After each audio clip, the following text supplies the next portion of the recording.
Varustus on olemas, lund on kantud, nüüd jää muud üle kui Nõmmele suusaradadele. Vaatame, kas midagi on vanast ajast meeles ka või tuleb kõik uuesti ära õppida. Aga tahe on igatahes vägev. Nii, ai, ma jäin kinni, kuule. Kuule, miks ta ei libise üldse?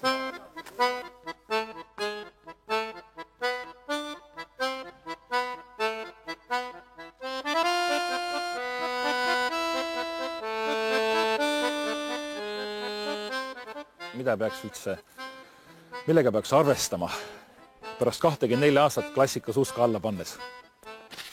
Kõigepealt sa oled varustuse saanud, mis on juba hea asi. Ja teine asi, sellisesse loodusse tulles, üks tähtis asi on see, et kõik jätaksid oma mobiiltelefonid koju.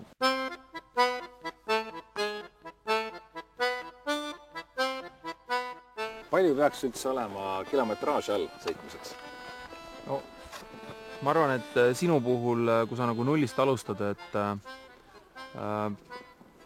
200-300 kilomeetrit võiks ikka all olla. Ehk siis tuleb usinalt hakata kohe peale. Sealt ööle enam minna tuleb hakata suutama. Aga palju siukene ühe treeningu mõistlik kilometraaž oleks?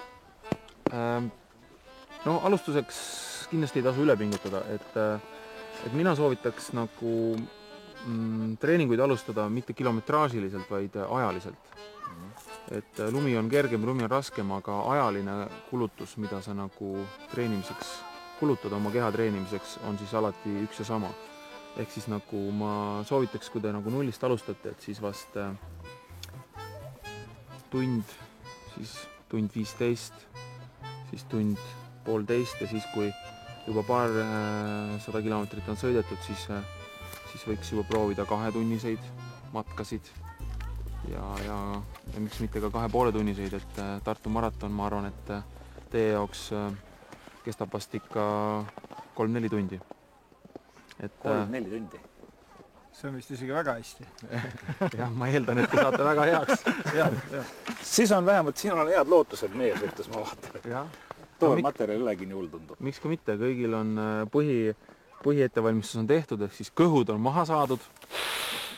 Mul on mitu jopet seljas praegu. 2 jopet, 1 vest. Varustus on hea soetatud, nii et siis ei ole muud kui rutiinse töö juurde.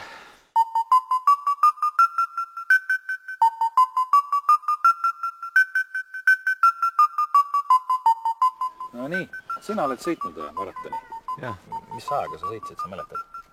Ma sõitsin samal aastal tegelikult kui sina ja siis oli uisu sõitmine, aga ma tulin sinna 3000 sekka, ma ei mäleta. Aga aeg? Aega ei mäleta. Ei mäleta, jah. Mina ka ei mäleta, mis aeg võis olla. Sina oled sõitnud ise Tartut? Ma jääks sama umbsõnaliseks, sest ma tõesti ei mäleta, kas see oli nüüd alla 3 tunni vist oli, kas oli 2.45 või oli 3.40, ma arvan, et see oli 3.45 millegi pärast. Поехали! Поехали! Hop! No praegusel hetkel sul on nagu suht kandiline see üleüldse see liigutus, et kiiremini järjest edamini saada ja mugavam oleks siis oma tasakaalu tunne saada kätte. Ehk siis ühe jala peal libisemine. Ehk siis sul tekib see, et siis sa hakkad edasi liikuma. Aga nagu põhiasjad, mida sa meelest pead pidama, on see, et nagu vene keeles öeldakse, et prakataltšok. Tuleb tõugata ja libiseda. 2 asja. Ehk siis tõukad ära ja libised jala peal edasi. Et nii lihtne see ongi. Alguse kohta on minust hea küll. Mäest alla tulevad, libisevad. Natukene on 2 jalga maas, aga küll see vabadus tuleb, et see tuleb läbi harjutamise. Et kolmas. Ja kolmas mees 4. on 4. sama asi. Käsi võib-olla liiga kangelt läheb ette, käsi vabamalt, ülakeha vabamalt, eks ole. Liiga püüdik ei tasu ka olla, või laseme vabaks ennast. Kuhu poole nagu minna on see, et ülakeha lahti on ju, hopp. Et mingi hetk on sul nagu see, hopp, lõpetatud tõuge.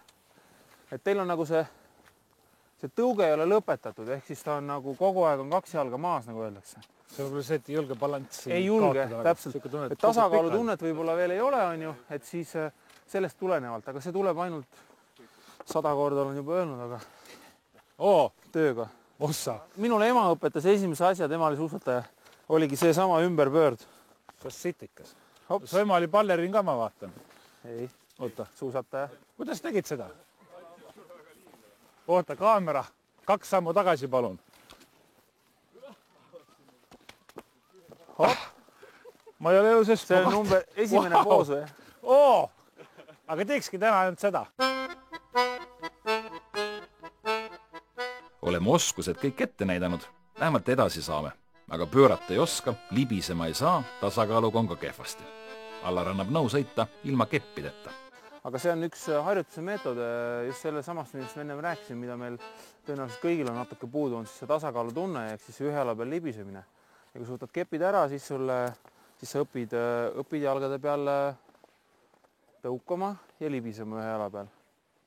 Et seda harjutust võite korrata, näiteks kui te teete 2-tunnise treeningu, siis võite proovida siledat maad sõita kuskil näiteks pool tundi, teha sellist harjutusi edasi-tagasi. Libisege, see on nüüd ühe jala peal on vaja hästi palju libiseda. Hopp, hopp. Mul on selline tunne, et ma olen raja peal ja kepid on käes. Kui kepid on maas, see on kindlam tunne. Ilma kepideta nii kindlat tunnet ei ole. Aga päris optimistlik tunne on praegu. Me oleme tubli 300 meetrit juba sõitnud. Et jää peal sõita 62 kilomeetrit ja 700 meetrit. Kuigi Andrus Veerpalu tehnikani on veel pikk tee, on Allar oma kommentaaridega üsna heatahtlik. Ja loodetavasti on teil, vaatajatelgi, midagi kõrva taha panna, lisaks Veiko Tääri suusapäevikutest õpitule. Ees ootab rutiinne töö. Oi, start oli jah? Start oli. Mina arvan, et tegemist on väga andeka sportlasega, kes peale 300 meetrit on peaaegu õppinud ära. Ta harjutab natukene libisemist, aga jalad 2 on maas, aga küll nad õhku tulevad. Et pole hullu midagi, et alged on head.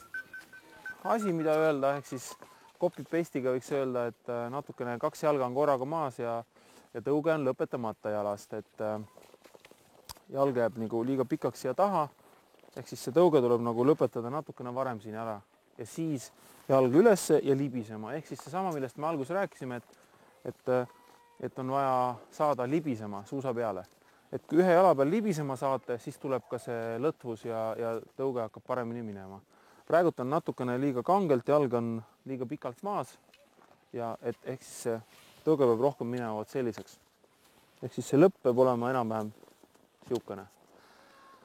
Ja paarist tõugetel siis jälgida seda, et ülakeha ei pendeldaks ja kui sa tõuke hetkel siis hakkad tõukama, siis jalg läheb natukene siia ette ja siis lükkad ennast siia taha. Natukene jalad lähevad ettepoole.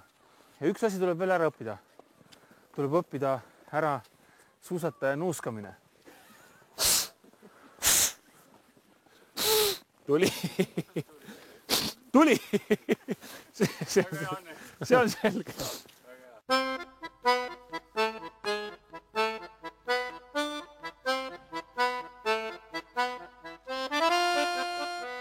Esimene 15 kilomeetrit on sõidetud ja asi ei olegi enam nii lõbus, kui poest tundus, aga pole midagi. Jäänud on veel umbes 285 kilomeetrit. Vaatame, kuidas see aeg meil läheb ja kohtume päev enne Tartu maratoni. Ma pean nüüd minema.